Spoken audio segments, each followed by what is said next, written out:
নমস্কার, আমি রাখি। আমার নতুন আরও একটি ব্লগে আপনাদের সবাইকে স্বাগত জানিয়ে আজকের ব্লগটি শুরু করলাম। কেমন আছেন আপনারা সবাই? আশা করছি ভালো আছেন আর আমরাও বেশ ভালো রয়েছি। এখন বাজে সকাল 10টা, আপনাদেরকে সাথে নিয়েই ব্লগটা শুরু করলাম। সকালবেলায় কম্বলের আরাম ছেড়ে বাইরে বেরোনোটা ভীষণ চ্যালেঞ্জিং একটা ব্যাপার। সকালবেলায় এই ঠান্ডার মধ্যে একদমই ঘুম থেকে উঠতে ইচ্ছে হয় না। তারপরেও সংসারের কাজের চাপ, ছেলের স্কুল এই সমস্ত মাথায় রেখে সকালবেলাতেই ঘুম থেকে উঠতে হয়। তো বিবেকের আজ স্কুল ছিল, আজ হচ্ছে সোমবার। তো ওই জন্যে সকাল সকাল ঘুম থেকে উঠে ওকে রেডি করে স্কুলে পাঠিয়ে দিয়েছি। আর এরপর এই যে সংসারের কাজে লেগে পড়লাম। সকালবেলায় ঘুম থেকে উঠে যে কাজটা আগে করতে হয় সেটা হচ্ছে বাসি বিছানা তোলা। তো গরমকালে সকালবেলাতে উঠে না উঠেই বিছানাটা গোছানো হয়ে যায়, তবে শীতকালটায় একদম আলাদা। কেননা শীতের বেলায় অনেক কিছু থাকে বিছানার উপরে, তো ওই জন্যে বিছানা তুলতে গেলে বেশ কিছুক্ষণ সময় চলে যায়, যে কারণে বিছানাটা চট করে আর তোলা হয় না। ওই জন্যে বিবেকের স্কুলটা আগে পাঠিয়ে দিয়ে তারপরেই বিছানাটা পরিষ্কার করে নিই। প্রচণ্ড ঠান্ডা আমাদের এইদিকে পড়েছে আর আমার অবস্থা দেখুন, সোয়েটার পরেছি, তার মধ্যে চাদর নিয়েছি, মোজা পরেছি, তাও মনে হচ্ছে যেন আমার শীত আর গা থেকে যাচ্ছে না। তারপরেও আমি মনে হচ্ছে ঠকঠক করে কাঁপছি। এমনিতেই আমি ঠান্ডা একদমই সহ্য করতে পারি না, আর তার মধ্যে এত ঠান্ডা পড়েছে আমি নিজেই একদম মনে হচ্ছে জড়সড় হয়ে যাচ্ছি। আর এইদিকে দেখুন গাছটার পাতাগুলো হলুদ হয়ে গেছে, তো এই গাছটাকে নিয়ে একটুখানি এই যে রোদে দিয়ে দিলাম, আর এই দিকের গাছটা ওখানে করে দিয়েছি। আর এই গাছটা একটুখানি রোদ দেখাবো আজকে সারাদিন, তারপরে আবার ওটা তুলে এনে রাখবো। সকালবেলায় বিবেকের ম্যাম এসেছিল পড়াতে, তো পড়িয়ে দিয়ে চলে গেছে আর বিবেক স্কুলে বেরিয়ে গেছে।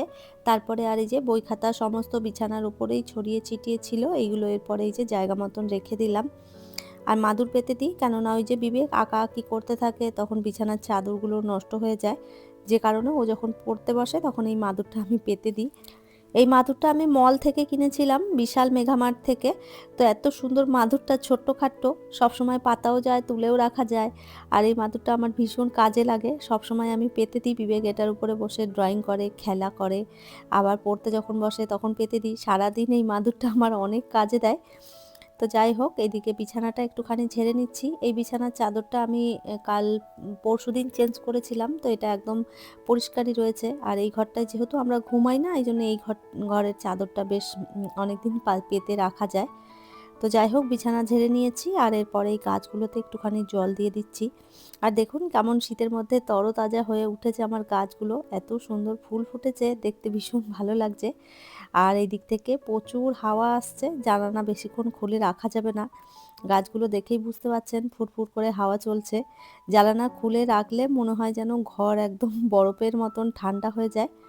তো ওই জন্যে আমি সমস্ত জানালা লাগিয়ে আবার পর্দাগুলো টেনে দিলাম।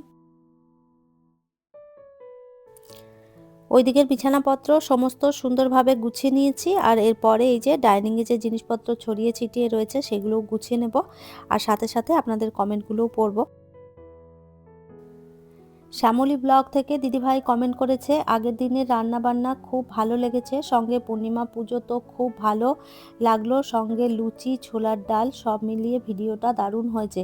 থ্যাংক ইউ সো মাচ দিদিভাই এত সুন্দর একটা কমেন্ট করার জন্য। সোমা দিদিভাই কমেন্ট করেছে, পূর্ণিমা পুজো করলে লুচি ডাল বানালে খুব ভালো লাগলো। থ্যাংক ইউ সো মাচ দিদিভাই, এভাবেই পাশে থাকবেন। মৌমিতা দে আমাকে কমেন্ট করেছে, কেমন আছো রাখি, হ্যাপি নিউ ইয়ার, খুব ভালো থেকো, ভাল ভিডিওটা খুব সুন্দর হয়েছে। থ্যাংক ইউ সো মাচ দিদিভাই, এভাবেই পাশে থাকবেন। আমি ভালো আছি, আর তুমি কেমন আছো কমেন্ট করে জানিও। তারা শুভেন্দু ব্লগ থেকে দিদিভাই কমেন্ট করেছে, পুজো খুব ভালো লাগলো। থ্যাংক ইউ সো মাচ দিদিভাই। জ্যামি বোন আমাকে কমেন্ট করেছে, খুব ভালো হয়েছে ভিডিওটা দেখতে দিদি। থ্যাংক ইউ সো মাচ বোন, এভাবেই পাশে থেকো। আপনারা আরও অনেকেই কমেন্ট করেছেন, আপনাদের প্রত্যেককে জানাই অসংখ্য অসংখ্য ধন্যবাদ এত সুন্দর সুন্দর কমেন্ট করার জন্য। আপনাদের এই সুন্দর সুন্দর কমেন্টগুলো পড়লে সত্যি মন ভীষণ ভালো হয়ে যায়। আপনারা যেমন আমার ভিডিও দেখতে ভালোবাসেন, তেমনি আপনাদের কমেন্টগুলোও আমি ভীষণ পড়তে ভালোবাসি। এভাবেই প্রত্যেকেই আপনারা কমেন্ট করে যাবেন, আর আমি আপনাদের জন্য সুন্দর সুন্দর ভিডিও নিয়ে আসব।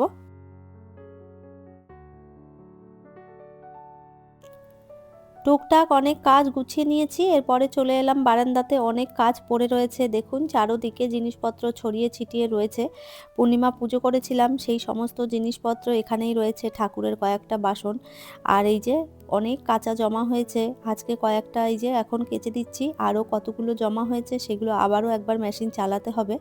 মেশিন তো আমি ঠিক চালিয়ে নেব, কিন্তু এখানে মেলার জায়গা নেই। আর যেহেতু কয়েকদিন ধরে এইদিকে খুব একটা রোদ উঠছে না, যে কারণে না কাপড় কেচে দিলেও শুকোতে চায় না। তো যাই হোক, কয়েকটা কাপড় দিয়ে দিলাম মেশিনের মধ্যে, ওইগুলো কাঁচা হতে থাকুক। আর আমি এইদিকে কয়েকটা কাজ আমার বাকি রয়েছে, সেগুলো আর কি গুছিয়ে নেব।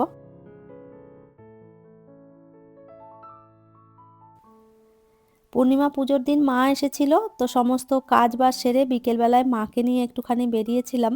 তো আমি আর আমার মা দুজনে মিলে নার্সারিতে গিয়ে কয়েকটা গাছ কিনে নিয়ে এসেছি। মাকে নিয়ে গেছিলাম, বললাম চলো, আমার একা একা যাওয়া হচ্ছে না, দুজনে গিয়ে ঘুরে আসি। তো ওই পুজোর সমস্ত গুছিয়ে রেখে তারপরে গিয়েছিলাম বিকেলবেলার দিকে। তো কয়েকটা গাছ নিয়ে এসেছি, ওই গাছগুলোই এখন ভালো করে আর কি বসিয়ে দেব। তার আগে একটুখানি মাটিটা রেডি করে নিচ্ছি।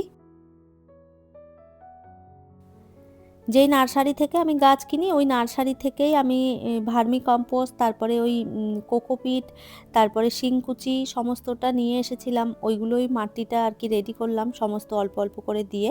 তো এখন এই যে সমস্ত গাছগুলো বসিয়ে নিচ্ছি।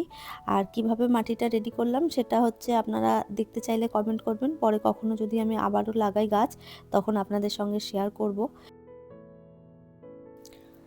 আগের যে মানি প্লান্ট গাছটা ছিল সেখান থেকেই একটুখানি লত কেটে নিয়ে এই যে লাগিয়ে দিলাম। তো এর আগেও একদিন বসিয়েছিলাম, সেগুলোকে আর বাঁচাতে পারিনি, তো আবারও এই যে কয়েকটা ডগা কেটে নিয়ে তারপরে এই যে দিয়ে দিলাম, আর কি বসিয়ে দিলাম। তো জানি না এটা বাঁচাতে পারবো কি না, যদি বাঁচে তো খুবই ভালো। এখন আমার কাছে মানি প্লান্ট একদমই কমে এসেছে, আর ওই পুরনো ফ্ল্যাটে যখন ছিলাম তখন মানি প্লান্টের বাগান ছিল বলতে পারেন। তো যাই হোক, এই যে সমস্ত গাছগুলো সুন্দরভাবে একদম লাগিয়ে নিয়েছি।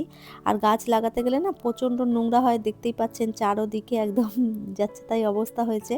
এগুলো একদম গুছিয়ে নিই, তারপরে আর কি গাছগুলোতে জল দেব। আগে থেকে যদি জল দিতাম তাহলে ওই ভিজে গেলে মাটিটা পুরো এই জায়গাটাতে একদম কাদা কাদা হয়ে যেত। তো ওই জন্য ভাবলাম সমস্তটা আগে পরিষ্কার করে নিই, তারপরে গাছগুলোতে জল দেব। গাছ লাগাতে আমি ভীষণ ভালোবাসি, গাছ আমার ভীষণ ভালো লাগে। সেটা ফুল গাছ হোক বা ফলের গাছ হোক বা সবজি গাছ, যেটাই বলুন না কেন, আমার ভীষণ ভালো লাগে গাছপালা লাগাতে।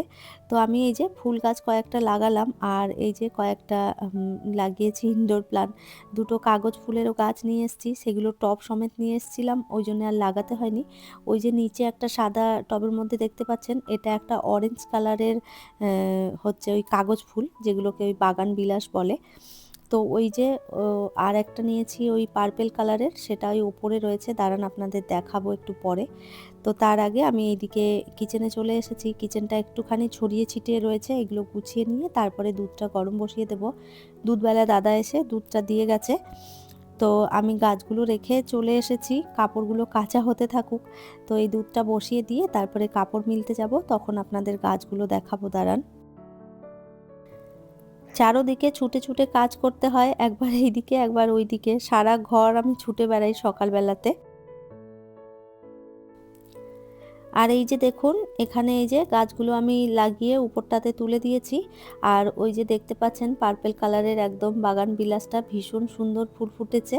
আর সাথে নিয়ে এসেছিলাম একটা জবা, ওই যে জবা গাছটাও লাগিয়ে দিয়েছি। তো সমস্ত গাছগুলো এখানটায় উপরে তুলে রেখেছি। তো দূর থেকেই আপনাদের দেখালাম, পরে কোনো একটা সময় আর কি কাছ থেকে দেখিয়ে দেবো। আর আমার কাপড়গুলো কাঁচা হয়ে গেছে, সেইগুলো মিলে দিচ্ছি। একটু তাড়াহুড়োই করছি, কেননা স্নান করব, তারপরে বেরিয়ে যাব হচ্ছে আমি আমার বাবার বাড়িতে। ওখানে গিয়েই দুপুরবেলায় খাওয়া দাওয়া করব, আজ আর বাড়িতে রান্না করব না। মা ফোন করেছিল, বলল এখানেই চলে আয়। তো ভাবছি মায়ের ওখানেই যাব, শরীরটাও খুব একটা ভালো নেই, ভীষণ ঠান্ডা লেগেছে।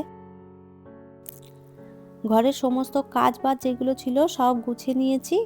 আর এরপরে আমি বেরিয়ে পড়বো স্নান করে, আর বিবেকের জন্য খাবারটা নিয়ে আসব।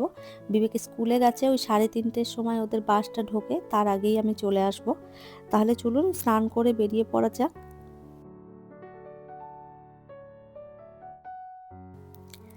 আর এই তো আমি চলে এসেছি স্নান করে, একদম চলে এলাম আমি আমার বাবার বাড়িতে। আর এখানে এসেই আমি আমার গাড়িটাকে আজকে ধুয়ে একটুখানি পরিষ্কার করব, কেননা গাড়িটা আমার অনেক নোংরা হয়েছিল। তো সেই জন্য ভাবলাম ভালো করে শ্যাম্পু দিয়ে গাড়িটাকে একটু পরিষ্কার করে ধুয়ে দিই। ফ্ল্যাটে আমি কখনো গাড়ি পরিষ্কার করি না। আমি যখনই গাড়ি পরিষ্কার করতে হয় তখনই আমি আমার বাবার বাড়ি এসে এখানে পরিষ্কার করে দিয়ে যাই। এখানে খোলামেলা জায়গা আছে, মায়ের এখানে জলেরও সমস্যা নেই। তো ওই জন্য এসে এখানটাতে রাস্তায় দাঁড় করিয়ে সুন্দরভাবে গাড়ি পরিষ্কার করে দিই। তো আমার ভাই থাকলে আমার গাড়িটা ভাইই পরিষ্কার করে ধুয়ে দেয়। তো ভাই আজকে যেহেতু নেই ওই জন্য ভাবলাম আমি নিজেই করে নিই। আমি রয়েছি, আমার সাথে আমার মাও আছে। তো মায়ের রান্নাবান্না সমস্ত হয়ে গেছে। মা বলল, "এত দেরি করে এলি কেন?" তো বললাম, "বাড়িতে অনেক কাজ ছিল, সেগুলো গুছিয়ে তারপরে এলাম।"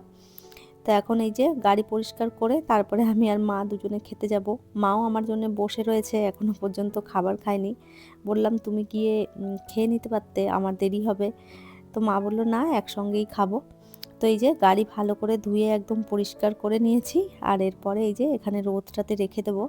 এখানে রাখলেই সুন্দরভাবে গাড়িটা শুকিয়ে যাবে। আমার সাথে সাথে আমার মাও গাড়িটা একটু ভালো করে ধুয়ে দিয়েছে। আর এই গাড়িটাই হচ্ছে আমার পথ চলার সঙ্গী। যেখানেই যাই আমি গাড়িটা নিয়েই যাই। তো ওই জন্যে এটাকে একটু সুন্দরভাবে পরিষ্কার পরিচ্ছন্ন করে রাখলে আমার নিজেরই বেশ ভালো। তো যাই হোক, গাড়ি পরিষ্কার করে এখানে এই যে রোদে দিয়ে দিলাম। আর এরপরে এই যে লুকিং গ্লাসটাও একটু ভালো করে মুছে নিলাম। আর এরপরে এখানে শুকনো হতে থাকুক। আর এই তো অনেকটা বেলা হয়েছে, এবার চলুন দুপুরের খাওয়া দাওয়া করব। তারপরে বিবেকের জন্য খাবারটা নিয়ে একটু পরেই আর কি বাড়ির দিকে রওনা দেব। তাহলে চলুন, আমার আজকের ভিডিওটা এই পর্যন্তই। ফিরবো নতুন ব্লগ নিয়ে। ততক্ষণের জন্য সবাই ভালো থাকবেন, সুস্থ থাকবেন। আবারও দেখা হবে নতুন একটি ব্লগে।